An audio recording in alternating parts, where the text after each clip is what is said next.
Se você caminha pelas ruas do Centro Histórico de São Luís, com certeza já se encantou com a beleza dos nossos casarões e seus azulejos.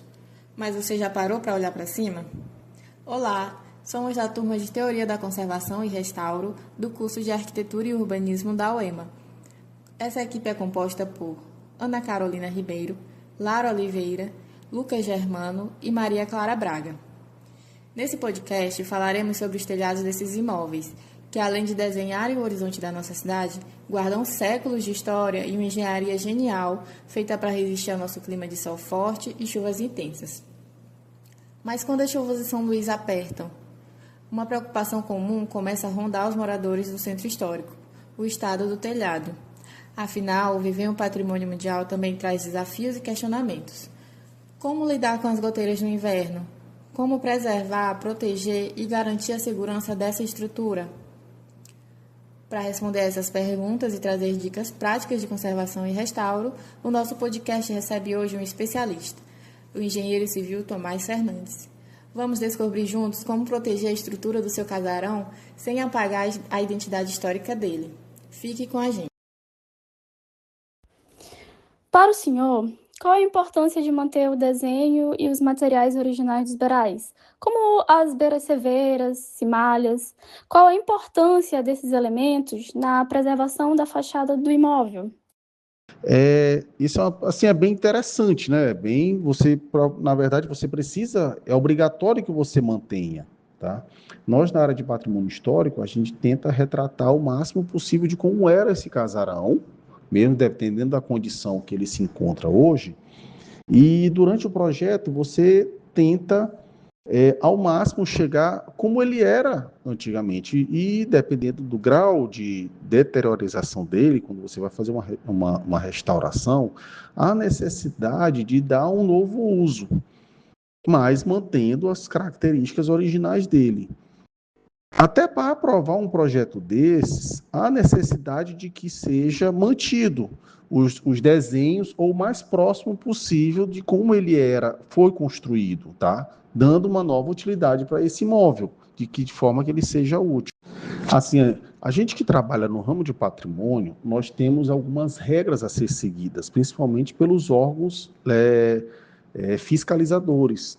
E nisso, há um dos projetos, antes de se fazer o projeto arquitetônico, os órgãos tipo IPHAN, FUNP, o governo do estado, eles exigem um histórico desse casarão. Como era esse casarão, qual a utilização dele antigamente, né? Aí você vai ver um pouco assim da família, se ele era uma casa de comércio, se ele era um comércio e residência. Por que isso? Porque nisso você vai ter que dar, quando for fazer o projeto de restauro ou adequação desse casarão, você precisa ter esse histórico como um parâmetro. Então, há necessidade de seguir os materiais originais ou pelo menos aqueles mais similares. Então, o caimento do telhado, normalmente você tem que seguir como era original, certo? Respeitando, claro, a viabilidade para a nova utilização que esse casarão vai ser utilizado. A fachada, se é uma fachada de azulejo, se é uma fachada pintada, se tem pedras de lióis, até porque o órgão fiscalizador, ele vai te exigir isso. E o comparativo que ele vai ter vai ser com essa análise do histórico. Então não adianta eu querer mudar esse casarão sem que eu leve em consideração esse histórico que ele tem. E para isso há necessidade de manutenção dessa fachada do imóvel. Até porque, como São Luís ele o patrimônio histórico, os casarões do patrimônio histórico, eles são tombados, há necessidade da manutenção original, principalmente da fachada. Então, não é porque eu quero, eu vi um casarão, eu não consigo mais replicar esse azulejo, é muito caro. Então, mas há necessidade de você seguir, até para que o próprio centro histórico ele não perca o título que tem. Então, isso é primordial. Caso os executores, os agentes executores, os arquitetos, engenheiros venham a modificar esse seu projeto ele não vai ser liberado nos órgãos para poder você ter um alvará de funcionamento ou até um alvará de construção ou reforma. E quais reparos no telhado são considerados manutenções simples do cotidiano? E quais exigem a contratação de um profissional técnico e a aprovação dos órgãos de patrimônio, como o IPHAN, por exemplo? Tá, vamos lá. Uma, vou falar um pouco da minha como técnico da área, tá? Num casarão, numa cobertura que você pega assim uma manutenção simples, o que seria isso? Seria apenas assim um retelhamento, um retelhamento, uma telha quebrada, tá? Você sabe que aqui no Maranhão, em São Luís, normalmente o período chuvoso ele começa tipo de dezembro, vai até junho. Esse período chuvoso desse ano está até um pouco mais atrasado, né? Ele atrasou. E é interessante nesse período você sempre fazer uma revisão da cobertura, tá? Então, essa simples revisão de cobertura, evitando cair, então, molhar ou infiltrar, que vai danificar o imóvel, ele é considerado uma manutenção simples. Não há necessidade de você ter um profissional técnico ou a aprovação dos órgãos. Você fazer os beirabicas, troca de telha. Às vezes tem muitos casarões que eles são com telhas grampeadas, tá? Então, a revisão do grampeamento das telhas, já que os telhados são muito íngremes, né? As telhas começam a correr, vamos dizer assim.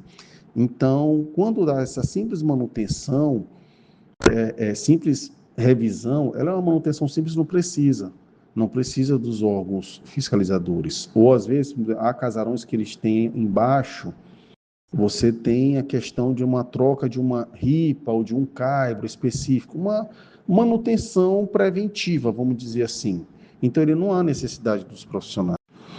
Um outro exemplo seria, às vezes, assim, a manutenção de uma manta de subcobertura. Que é a manta de subcobertura? É uma manta que vem abaixo do telhado, que é por a maioria dos casarões, eles têm eles serem bem íngremes, o caimento, há um respingo de água que vem, que passa, né, pelas telhas. Então, essa simples manutenção, às vezes, da manta de subcobertura, também não é considerada a manutenção, não há necessidade dos órgãos tipo fiscalizador. Você vai precisar desse tipo de um profissional capacitado nessa área quando você já você tem que projetar um telhado novo ou quando você já precisa mudar devido, às vezes, à nova funcionalidade do imóvel. Vamos dizer assim, você está pegando uma reforma de um casarão, claro, para reforma você já vai precisar. Mas vamos supor que você tenha que fazer alguma mudança no telhado, na cobertura, que perdeu a utilidade e você vai ter que mudar os caimentos do telhado, tá? Para isso, você já precisa de uma aprovação, você precisa de um novo projeto, esse novo projeto precisa ser aprovado, vai ser um telhado de 4 águas, eu vou passar só para 2, porque o de 4 não está funcionando. Então, nisso aí, você já precisa fazer um projeto, esse projeto vai ser analisado, vai ser aprovado, ou então, o contrário, eu preciso fazer um projeto que era de um determinado tipo de telha, está passando para outro modelo, porque a telha antiga ela não existe mais no mercado. Então, nisso, você já tem que comunicar que há uma mudança do material que vai ser utilizado, tá? Então, há necessidade de um profissional. Às vezes, vamos dizer também assim, o tamanho das telhas, tá? Normalmente nisso, quando você tem uma mudança de projeto, mudança de caimento do telhado, há essa necessidade de uma aprovação por parte dos órgãos fiscalizadores. Bom, e em casos de necessidade de substituição de peças da estrutura de madeira original, quais são os critérios técnicos que devem ser adotados para não descaracterizar todo o sistema construtivo original da edificação? Nesse caso, assim, primeiramente, hoje em dia madeira é algo raro, tá? Então, antigamente você não tinha estruturas metálicas. Eu estou me referindo fazendo uma análise estrutural do imóvel, tá? Como antigamente você não tinha essas peças metálicas, ou eram muito escassas, ou muito caras no mercado, se fazia muito estrutura, o imóvel ele é estruturado com madeira. Tá? Mas hoje, devido à escassez de madeira e peças antigas, você não encontra mais esse tipo de madeira. Entretanto, há muitos casos em que a gente tem que substituir. Isso, primeiramente, deve-se fazer uma análise estrutural do prédio, do imóvel, tá? Porque aquela peça que estava lá, ela perdeu a função e você vai ter que trocar normalmente para uma estrutura metálica, vamos dizer, ou algo similar, tá? Seja ela de concreto, seja ela um bloco estrutural, tudo a se fazer uma análise estrutural, um cálculo estrutural de forma que aquele imóvel se mantenha estável e em pé. Primeiramente, você tem que respeitar a originalidade do imóvel, tá? Boa parte da experiência que a gente tem feito, quando se estava se tirando ou uma estrutura de madeira, ou quando era se utilizado as paredes de barro com madeira encorpada, estruturada, na grande maioria das vezes estava se trocando por estruturas metálicas, certo? Devido aos grandes vãos e também devido à facilidade de operação dela, que você conseguia manter o casarão em pé, sem mexer, vamos dizer assim, visualmente nele, certo? Tanto é que muitos hoje os casarões, eles estão sendo trocados por estruturas de concreto, sendo todo feito eles hoje estruturalmente por perfis metálicos, até para poder dar a nova função que esse casarão vai ter. Vou para tipo de exemplo, você vai pegar um casarão que antes era uma residência e hoje você quer fazer uma escola ou um centro de treinamento, ou normalmente um órgão público, que você vai ter uma concentração de pessoas por metro quadrado maior. Então, ou seja, você tinha um imóvel que tinha uma determinada função e você está mudando essa função para um imóvel comercial ou um imóvel com maior fluxo de pessoa ou peso, ou até mesmo um comércio. Então, tudo isso ele é levado em consideração de forma a não descaracterizar a parte arquitetônica do imóvel, porque de fora você tem que preservar, mas por dentro você pode fazer determinadas mudanças em que a madeira ela já não atende mais, ela não tem mais aquela função estrutural, e você pode substituir por outras estruturas, métodos construtivos, certo? Respeitando sempre a originalidade desse imóvel. E principalmente a nova função que ele vai ter, nova função social. Que sinais visíveis no teto ou nas paredes indicam que a estrutura de madeira do telhado está sobrecarregada, ocorrendo risco de desabamento? É interessante todo ano você fazer uma revisão na sua cobertura, tá? Principalmente assim, porque os casarões históricos, eles têm telhas de barro. E muitas das vezes são telhados íngremes, certo? Que tem pessoas que, o certo, muitas vezes, quando ele é íngreme, você utilizar um grampeamento dessa telha, que você consegue ter uma durabilidade maior. Mas requer um custo mais alto, porque você faz um grampeamento com arame galvanizado. Então, você trava o arame na ripa, e daí você vem e faz o engate ou fura a telha de forma para ela não escorregar, não descer, certo? Muitas das vezes você troca as telhas quebradas, mas você não faz uma revisão geral de telha, vem puxando telha por telha. Ou então, quando mesmo você faz, em pouco tempo essas telhas começam a escorregar, começam a descer. Além disso, uma outra metodologia que nós temos utilizado muito nessa parte de manutenção, além da revisão anual dos telhados e do grampeamento, é a utilização da manta de subcobertura, que é uma manta que ela venha colocado no madeiramento, né, como se fosse uma manta, um poliéster, não vou especificar agora um material específico, em que pequenas goteiras que passam pelo telhado, ela escorrega por essa manta e desce até o beiral. Tá? Se você depois puder ver como funciona na internet, é um método bem interessante, que alguns órgãos públicos já estão utilizando. Mas ainda é muito carente na iniciativa privada, tá? Devido ao custo dela e tudo. Mas isso é principalmente assim um dos motivos. E também é comum no centro histórico, dependendo de algumas regiões, a presença de muitos animais, ou seja, você vê muitos gatos, tá? É comum você ver algumas regiões, principalmente ali no centro, Rua Grande e tudo, a presença de gatos que ficam andando pelo telhado. Esses animais, eles costumam fazer com que as telhas corram, tá? Infelizmente é isso. Você vai ver, já tivemos casos de você refazer o telhado, fazer a revisão, trocar a telha e tudo, e a presença constante de animais faz com que em pouco tempo você tenha que voltar e continuar molhando. Mas o grampeamento é uma das soluções, assim, apesar de um pouco mais elevado, aumentar o custo, ele tem uma solução muito eficaz. Você poderia nos dizer quais são as principais causas de goteiras e infiltrações recorrentes nos casarões durante o período chuvoso, mesmo após a troca de telhas quebradas?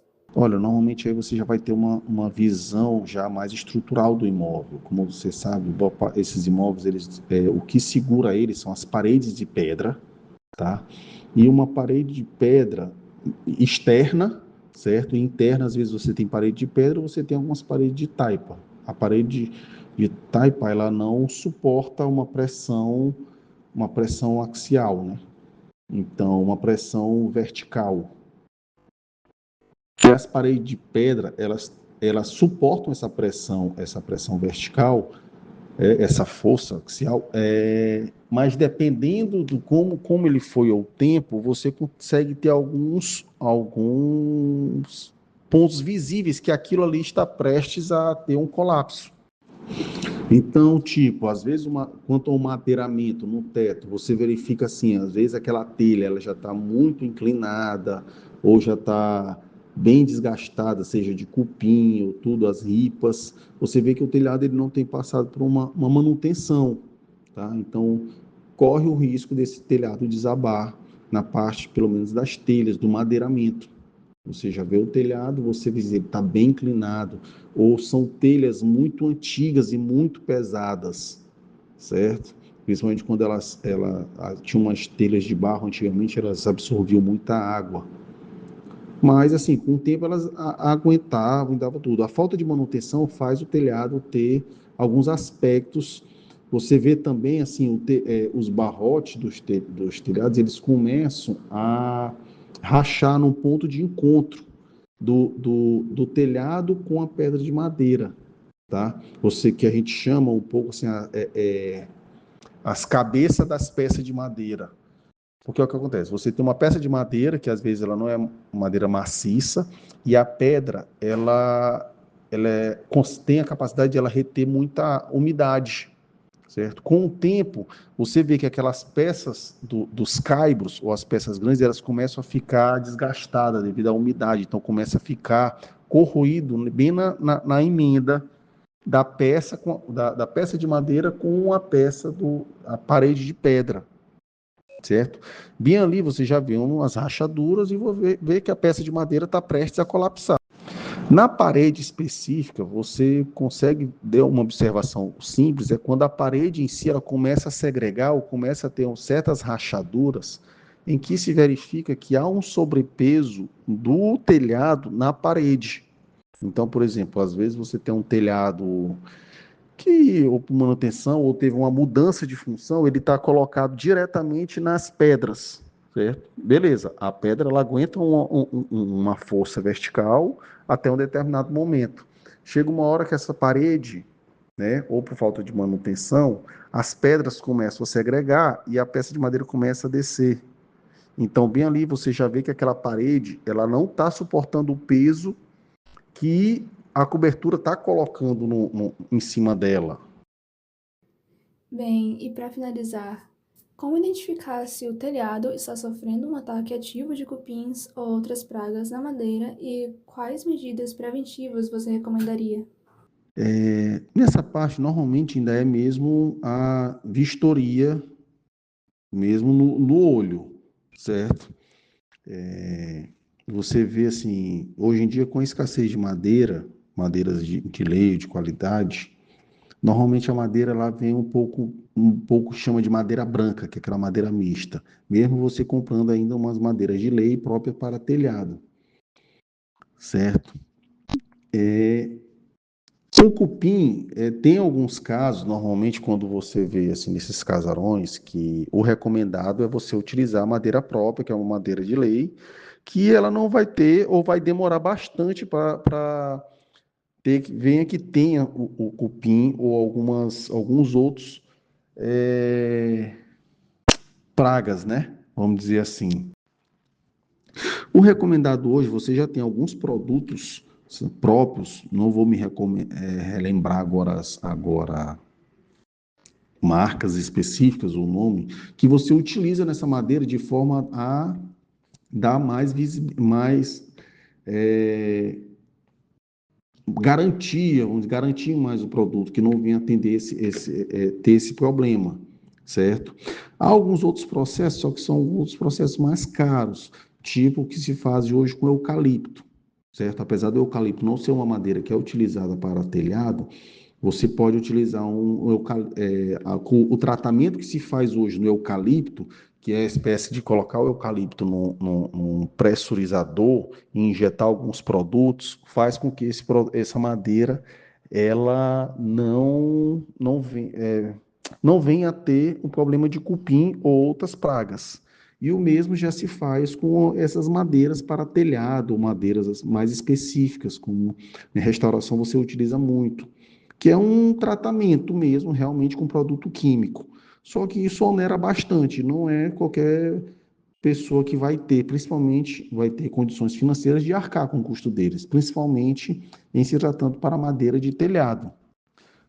Já vai ser esse processo do tratamento de madeira já com utilização autoclave. Isso, você utiliza um autoclave próprio, você bota as peças de madeira, mas é para coisa muito específica, tipo uma madeira que você vai utilizar num tablado de um teatro, tá? Esse procedimento ele não é utilizado para madeira de telhado.